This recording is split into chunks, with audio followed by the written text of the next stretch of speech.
Open the eyes of my heart, Lord. Open the eyes of my heart. I want to see you. Matthew chapter 24, verse 36 through 42. Amen? Okay. It says, "No one knows about the day or hour, not even the angels in heaven, nor the Son, but only the Father. As it was in the days of Noah, so it will be in the coming of the Son of Man." Now that's an interesting point, so don't lose it. As it was in the days of Noah, so it will be at the coming of the Son of Man. For in the days before the flood, people were eating and drinking and marrying and giving in marriage, up to the day that Noah entered the ark. And they knew nothing about what would happen until the flood came and took them all away.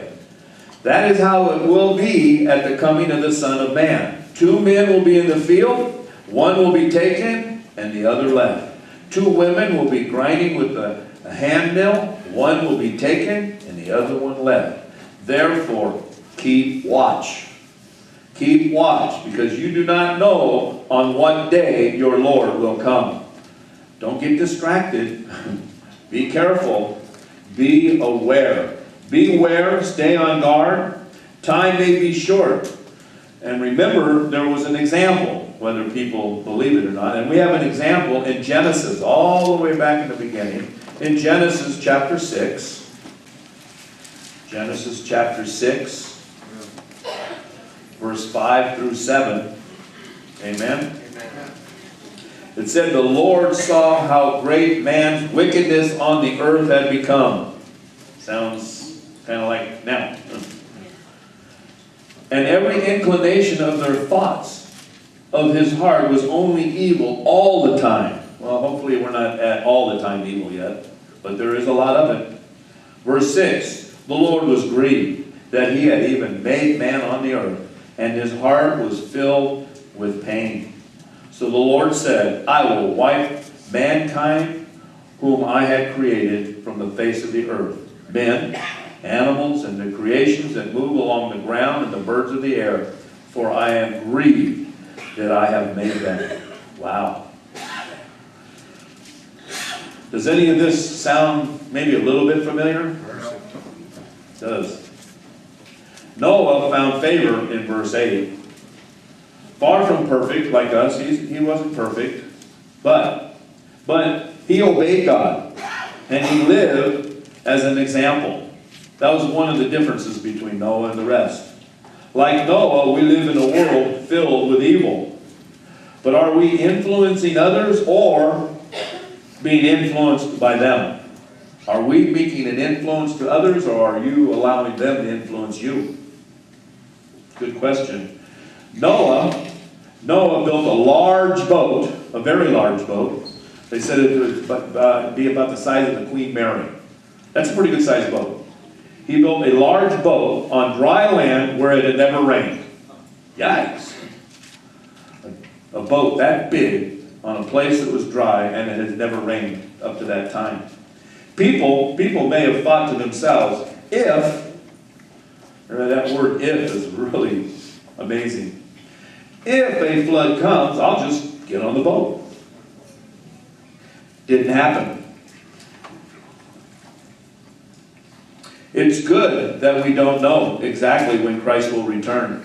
If we knew the precise date, we might be tempted to be lazy in our work for Christ. Worse yet, we might plan to keep sinning and then turn to God just at the end.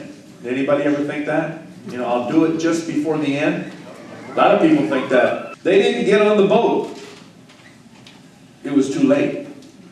By the time they finally decided to stop partying and celebrating and living the way they lived, the water was already coming. And then they were probably, hey Noah, it's up to my ankles. I'm thinking, never rained before. This ain't a good sign. Then he starts getting up to the waist and goes, Noah. And then it got too late. They didn't get on the boat. They didn't get on the boat. It was too late because they were lazy. That's all. They were just lazy. They were being warned.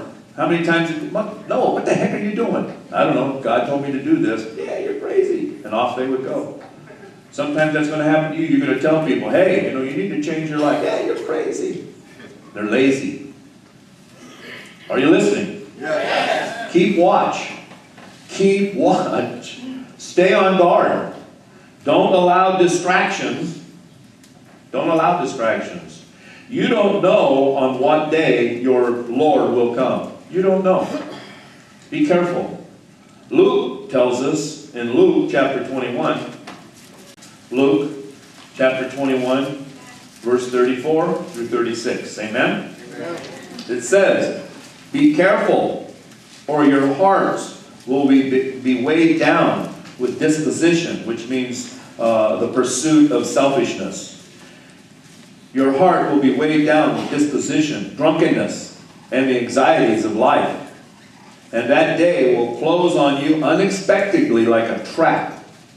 For it will come upon all those who live on the face of this whole earth. Be always on watch.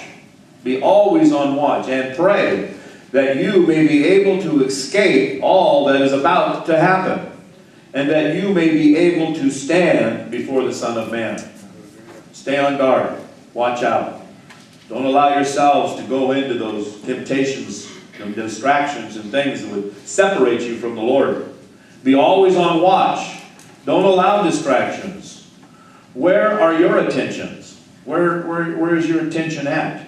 Jesus told the disciples to keep a constant watch for his return. Although nearly 2,000 years have passed since he spoke these words, their truth still remains. Christ is coming again. Christ is coming again. And we need to watch and be spiritually fit. Spiritually fit. Some people just spend a lot of time on their body to get fit, but the spiritual man, they just let it go. It should be the other way around. This means working faithfully at the tasks that God has given us. Don't let your mind and spirit be dulled by careless living, drinking, or the foolish pursuits of pleasure.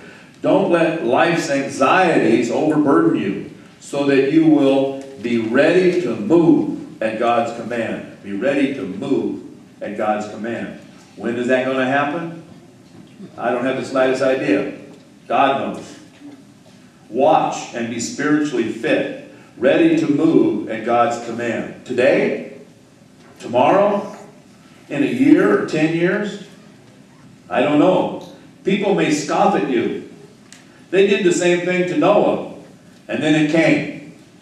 Hello, the flood. They said, that guy is nuts.